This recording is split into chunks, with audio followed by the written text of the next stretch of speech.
There might be situations where you would like to, rather than actually displaying the hyperlinks, just to display the code that's behind the hyperlinks, let's say, or any other tags.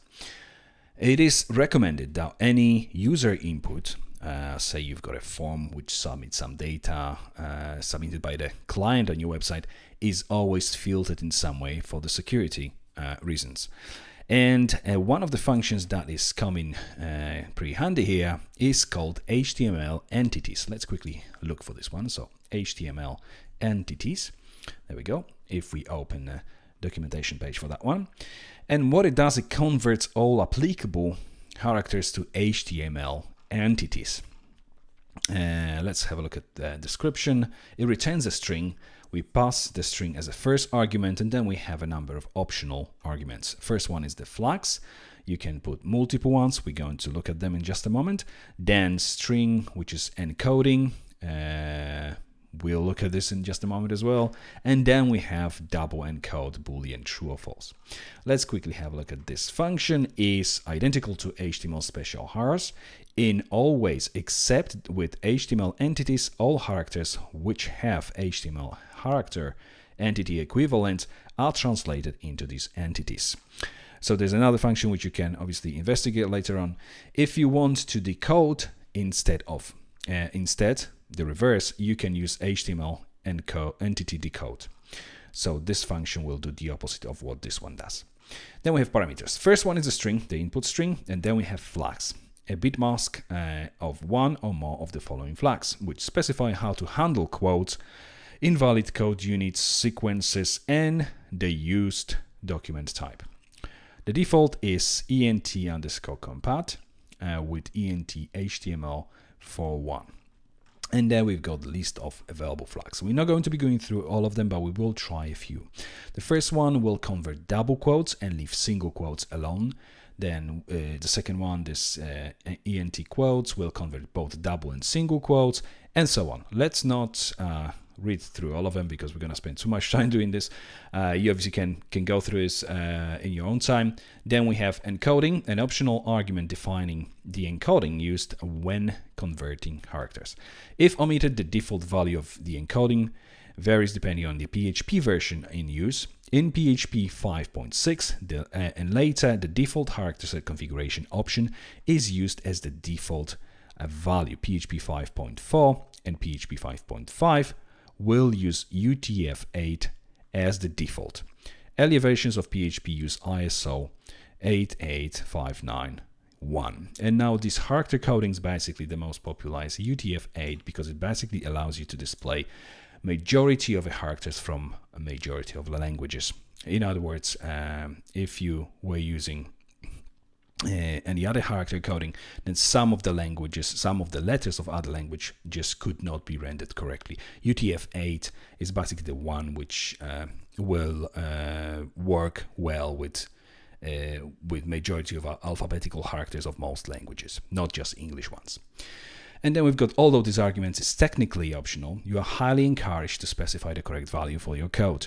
If you are using PHP 5.5 or earlier, or if your default character set configuration option may be set incorrectly for a given input. And then you've got the list of the different options that you can use for this last character. We are going to be using this UTF-8 basically, and I'll show you what difference does it make.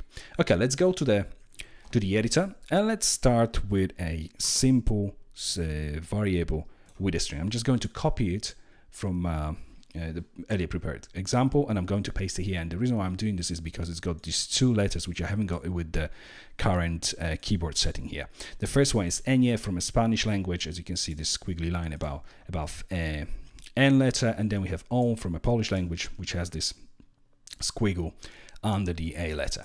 Okay, so now if I just echo this string the way it is at the moment, and if we preview everything in the browser, and if we go to our PHP course, refresh the pages, and you can see it displays both of these characters correctly. And the reason why, if I quickly open the console now in Google Chrome, if you go to more tools and then you have developer tools, and you can see network. If I refresh the page, because I need to refresh the page to see, if I click on this link which has just been loaded, you can see that the content type is text HTML with character set UTF-8, and UTF-8 is a default one on my PHP setup. If I go back to the editor and I quickly do PHP info at the top, if we save it and preview it in a browser, now we're going to have everything about our PHP configuration displayed. And as you can see, if you search for default character set, you'll see that the default one locally is UTF-S as much as the master, so the same way as for the master. So basically, the UTF-8 is the default character set with my PHP installation. Depending on how you've got your PHP set up, obviously this may be different, but with my installation, it's UTF-8, which is basically why I can see these letters correctly in a browser. But let's try and use these HTML entities. So echo HTML entities, and now I'm passing this string again through. I'm going to save it and preview everything in a browser. Obviously, this is going to be gone now. This still displays okay because my setup is again UTF-8. But as you can see now, rather than having a hyperlink, we can actually see the code, because all these characters here, all these angular brackets, have now been converted to the HTML representation of it. So it's HTML entity. If I view page source, you'll see that rather than having these angular brackets, we have this end symbol with LT and a semicolon. So this is basically this angular, left angular bracket representation as an entity. Then we have, for quotes, we have end and QOUOT and semicolon as well. Then same for the other one. So as you can see, all these things have been converted into special characters like strings, basically. So, and this Enya letter, the Spanish one, has its own representation as well. Polish letter does not, so it's still displaying like a letter, basically. And then we have again entity for the closing, basically left angular tag and right angular tag. Okay, so that has now been converted using these HTML entities, and we can basically see the code. But what happens if I change the encoding? So let's have a look at the supported character sets. Let's try this ISO A8591, which is Western European Latin. Okay, if we go back to the editor, let's now use one of the flags as well for the encoding itself. So not for the encoding, for the entities, ENT no Q nodes, and I'll show you as well what difference this is going to make. And then as a third argument, we are going to use this ISO character set rather than UTF-8. So first of all, if we go back, refresh the page, you'll see that obviously this Enya letter and this on letter, well, it just doesn't render right now.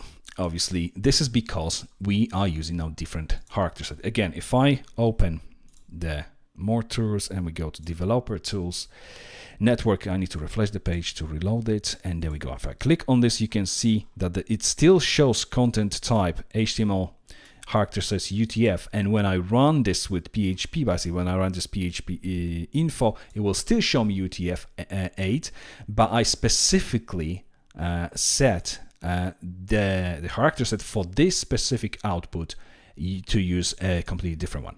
So that's why these letters obviously aren't displaying correctly. If I go back, another thing I wanted to show you is ENT no quotes. If we go back, and let's go back to the specification as well. If we scroll up, so ENT no quotes will leave both double and single quotes unconverted. So unlike what we had before, these double quotes were converted. Now they are not. So as you can see, it left them out. And obviously, have a look at this mess here, obviously, with these letters. So if I go back to the editor, just to show you the difference, I'm going to remove all this. And let's go back to what we had before. Save the page and refresh the view. As you can see now, these double quotes are converted to this end symbol, quote, and semicolon on one side and on the other side of this URL. So if we use this no quotes constant, it will leave them off, basically will leave them without converting. And then you've got this compact as well, will convert double quotes and leave single quotes alone. You can use ENT quotes, which will convert both double and single quotes. And then all these other obviously constants. You can try this ENT XML1 as well. We'll try in just a moment. But as you can see, because we removed this ISO encoding, the letters are now converted. Obviously, the ones which representation has its own entity, basically representation in as a HTML entity. Obviously, this Polish own letter doesn't, so that's why it still displays the same way. But if we refresh the page, you can see that it displays the letters correctly because it's using UTF-8 encoding. Now, if we go back to the editor and let's try this constant ENT XML1, and now I'm going to specify strictly that I want UTF-8 here, EF8, even though it's a default one. So if we save it, preview everything in the browser, we won't see much of a difference here, but if we refresh page here, you can see that now what's happened is because XML would find this syntax invalid if we had this quotes converted to HTML entity. Same about the letter, even though there is a specific HTML entity for this letter, for this enye, XML would find it difficult and would throw an error basically. So that's why if we want to parse specific string for use with the XML document, then you should probably use this ENT XML1 to make sure that obviously obviously, and if you preview everything in the browser, it works exactly the same way. It's only when you go to the source code that you see the difference basically. So that's how you can work with this HTML entities. Obviously have a play, try many different options obviously to make sure that it works with whatever you are working on.